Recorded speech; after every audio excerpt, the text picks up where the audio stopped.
Howdy folks, my name's Christian and welcome to Bullish on Farming. Today's June 24th. Just moved the mums. iPhone's out of storage, just shut down on the video I just tried to make, so we're gonna make it quick, around 5 minutes. And yes, the mums are happy about it. We're about 40 days since we left the first field in the farm of our rotation. And it looks like we're going to be getting back to the first field at the 45 to 50 day mark, which is good. Okay, this is the first time I was grazing this herd on this land, so I didn't know exactly how it was going to play out. But we also broadcasted the cattle a little wider in the paddocks so that we would touch the farm and move quicker, right? So that you can bite the tips off the plants and prevent as much as you can the maturation of the fescue and tall grasses that go to seed. And well, as you can see, this field, it's plenty gone to seed head, but that's okay, because you know what, this field is kind of hurting. And well, I've tightened up the paddocks so that we can get some good trampling and drop that seed down into the seed bank and invest in our soil, because that's what we need to do. And the paddock there in yesterday, it looked like this.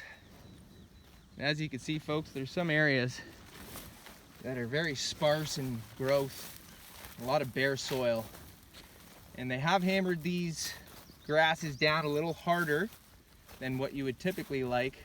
But I was willing to do that so I could get more of a trampling effect. I have an idea of what our rest period is now, and with tightening up our paddocks on second pass,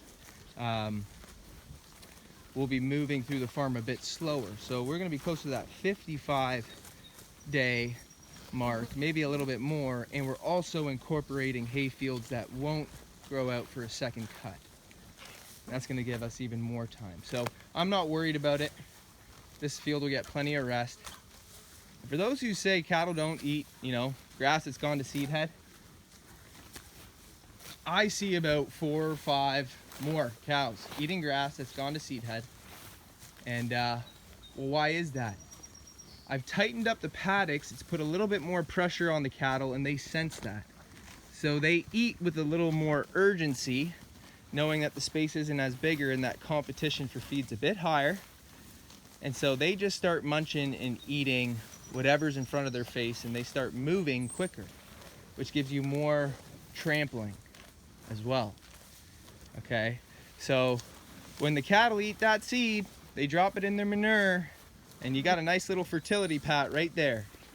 And imagine you did that year after year, all the time.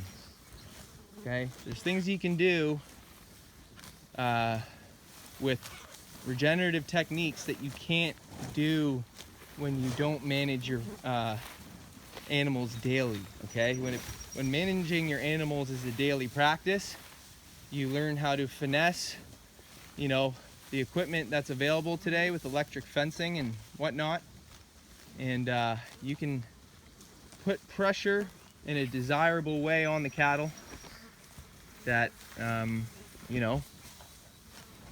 results in desired conditions, right? We're moving cattle through the land in a way that reflects nature's image, and so we're hoping to optimize the process of regrowth.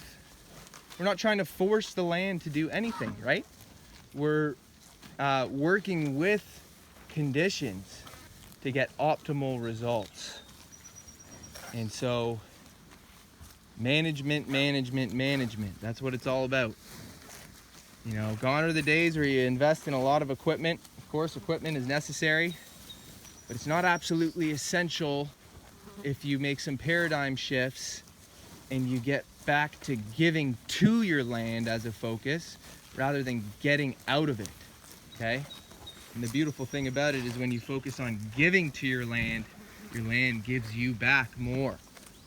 Feed your land, and your land will feed your animals. And your animals will be living a healthy life, and they'll feed you. And We recognize the beautiful circle of life and how sacred it is to serve these animals and how they serve us. So thanks for stopping by, folks. I'm gonna cut this one off here before my phone storage cuts me out. We'll see you on the next one.